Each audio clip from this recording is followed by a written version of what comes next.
No one is calling the cops to check on them. In the middle of nowhere, with no ADT, and they are being harassed by strangers.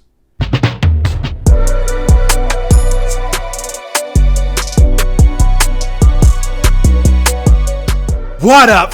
VSD here, coming at you live with another So I Just Watched. With today's movie, we are going to go in on these 5 main points and see how many stars it deserves.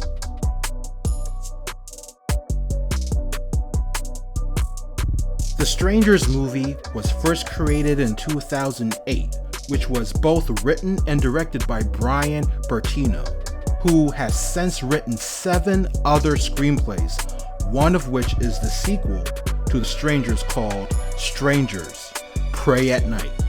The film was inspired by the Manson family murders and some of Brian's childhood experiences growing up around a lot of break-ins of residential homes.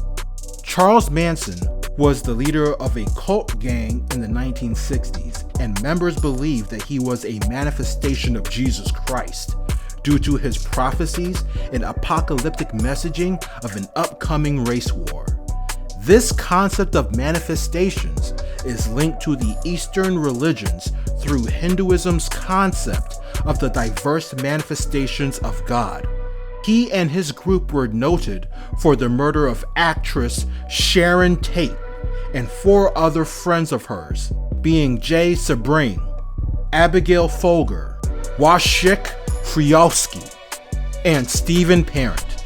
However, Sharon Tate was pregnant at the time, so there are actually 6 deaths to the Tate murders of the Manson family, not 5. Now, the story is very simple.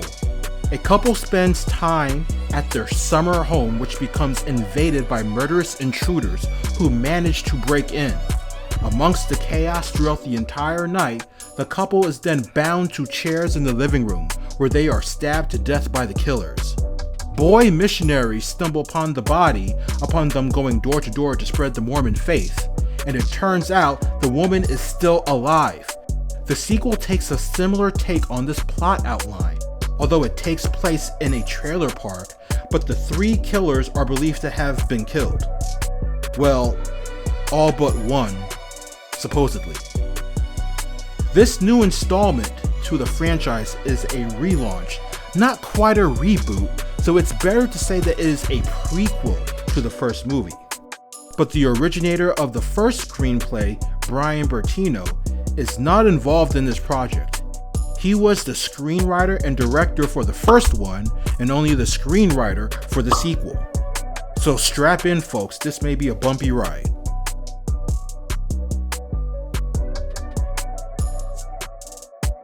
This movie was somewhat okay from a technical perspective. However, the lighting for the night scenes may be a tad too bright, and we had a lot of false reverses. A false reverse is where we see characters on one line of action and they shift places from right to left in the next shot, like so. It's best to establish a line of action and stay with it, unless the action of the actors and certain environments establish a new line of action. One way to do this is to have the camera move without any cuts in between. Overall, the set design was pretty good. One note I made is that the type in the beginning of the movie established the scene to be, and I quote, somewhere in Oregon on the bottom right. Yet the main female lead named Maya was on the phone with her mother and said they were in Venus, Oregon. Also, the one thing I liked the most was the music score. Not too much the sound cues for jump scares, but the music score was well done and reminded me a lot of Hans Zimmer's work.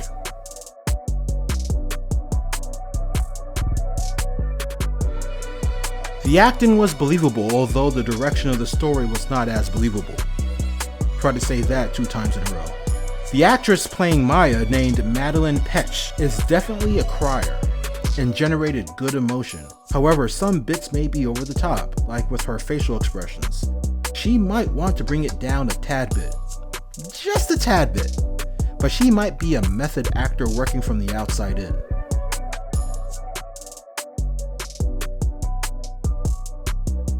The story starts with a couple who spends time at a cabin for a getaway, and are attacked by 3 serial killers.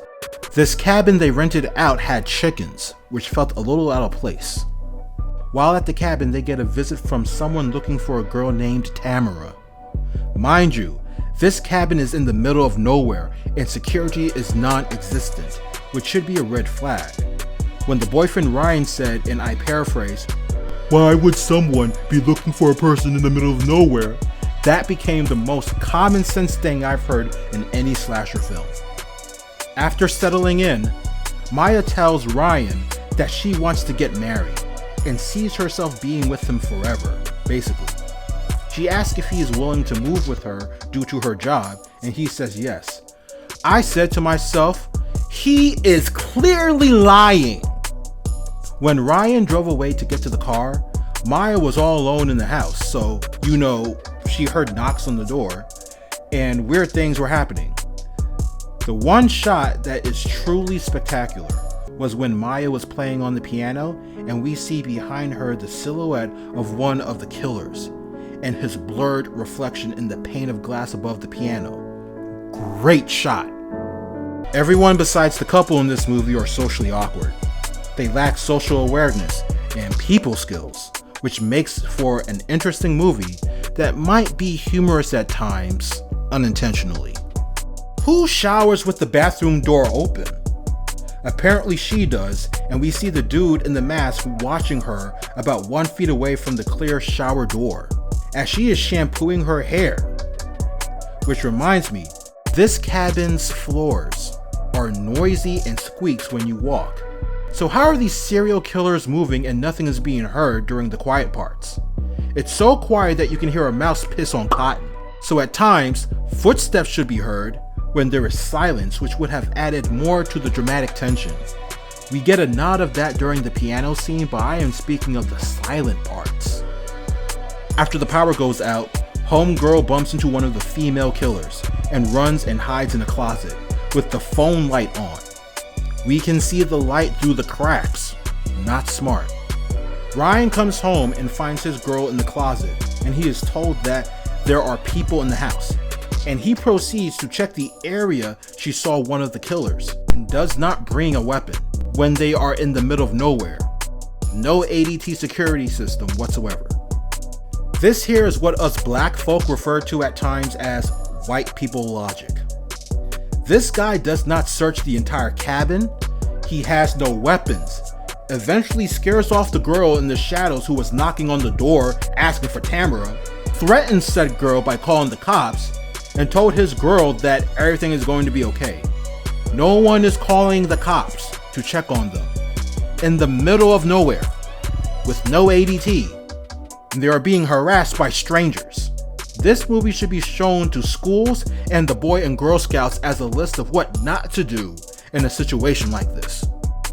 This couple right here have no survival instincts whatsoever. The killers show up and they are barricading themselves behind a door. The masked killer with the axe does his "here's Johnny" routine and walks away, and the couple thinks that they are safe. But here's the thing. They remove the shelf in front of the door and the girl walks out first. Girl, you want to spend the rest of your life with this man? Find another man. He can't do shit. This is a tremendous red flag. The guy should have been the first one out of the door with the girl behind him. People are trying to kill you. As they try to escape the cabin, they find a vent that leads under the house, and as they are crawling underneath the house, homegirl presses her hand on a long nail that goes all the way through. That thing was like 6 inches. How much force did you put? That's a little unbelievable for me. The couple managed to get a shotgun from the shed, and I'm like, bro, you can't fight. You need a vantage point. But he goes out and eventually shoots one of the killers dead, only to be revealed by his lady that this was the owner of the cabin she had called earlier due to the fridge not working. Owner is dead, and he does not even live in the cabin. So who is taking care of the chickens? So, they tried to escape in the owner's car, but the masked killer is in his work truck and slams the car the couple are in repeatedly into a tree. This entire time, homie had the shotgun and did not fire a single shot at the masked killer. when he was in the car. He does later when the masked killer was on the hood, but you know that didn't do anything.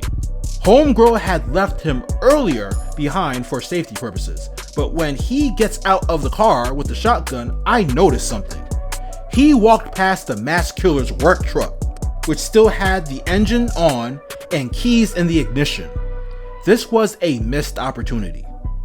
If this movie is supposed to take place in the past, then why would the boyfriend have a smartphone when the girlfriend had one of those flip phones? Mind you, the first film took place in 2008.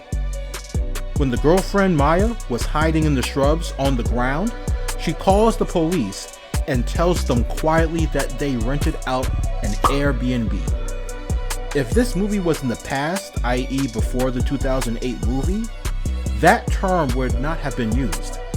The cop on the other line was stupid, because if you hear the girl whisper that she is being attacked and you ask her to speak up and to do all this other constant chatter and nonsense, it is both unsafe and bad performance for the officer on the other line. Because the officer could get the victim killed. Cop callers are trained to pick up on these cues, and the cop failed. Watch any video online of recorded cop calls when victims are near their abuser and you can tell that there are cues. For example, I remember one time a woman called the police and pretended to order a pizza, and the cop picked up on the cue and police were on their way. The boyfriend had the opportunity to shoot one of the female killers in the face, and because he took too long, the female killer was able to be loud and somewhat whimsically crazy. If that's even a word, whimsically. Whimsically? Yes, whimsically crazy, which gave the masked killer time to come in and save his partner. You know, one thing I hope to see one day, since they are going to try and do it part 2, is if the female killer asks for Tamara and have a woman answer the door and say, "Yes, that's me," just to see her reaction. What would have been cool is if this was their first kill, then have the leading lady be named Tamara instead of Maya, so we have an origin of the same. In the end, Ryan and Maya are tied to a chair, stabbed to death, and after the police arrive, Maya seems to have survived in the hospital. This feels like a blend of the ending from both the first and second installment of the film series.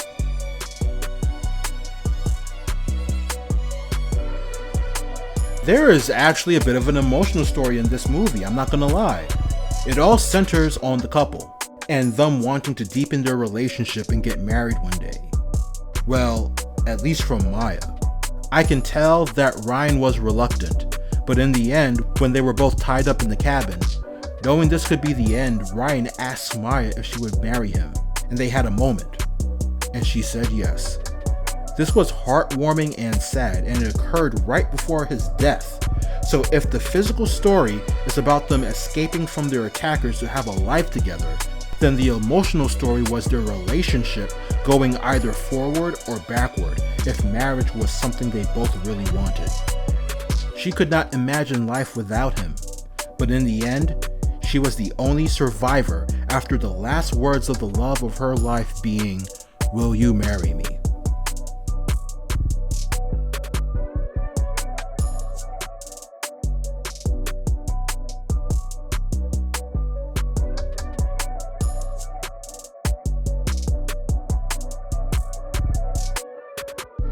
Taking these 5 things into consideration, I give it 2.5 stars, but because it had an emotional story, I will give it 3 stars for that. The movie was a decent prequel, just some minor things to be done and changed. I didn't hate the movie, I felt the characters worked for what they had, and whether the characters' decisions were perfect or not, I was glued. Although it pales in comparison to the original, one thing I would change is to not copy some of the same patterns of the first and second movie, because it becomes predictable. If this was based on your origin on how the killers decided to stalk their prey, then it would be more interesting, but it does have a moral. Make sure you tell the people in your life that you love them, because you may never know what tomorrow brings. I feel though, that instead of a film, it would make a better 45-minute TV series, where we can actually have more of a story, and have decent pacing. I also find that when the original creator of a story is not present at all in future installments, the story tends to fall backwards. So I just watched The Strangers Chapter 1, and it was okay. You'll have fun, just don't expect anything drastic.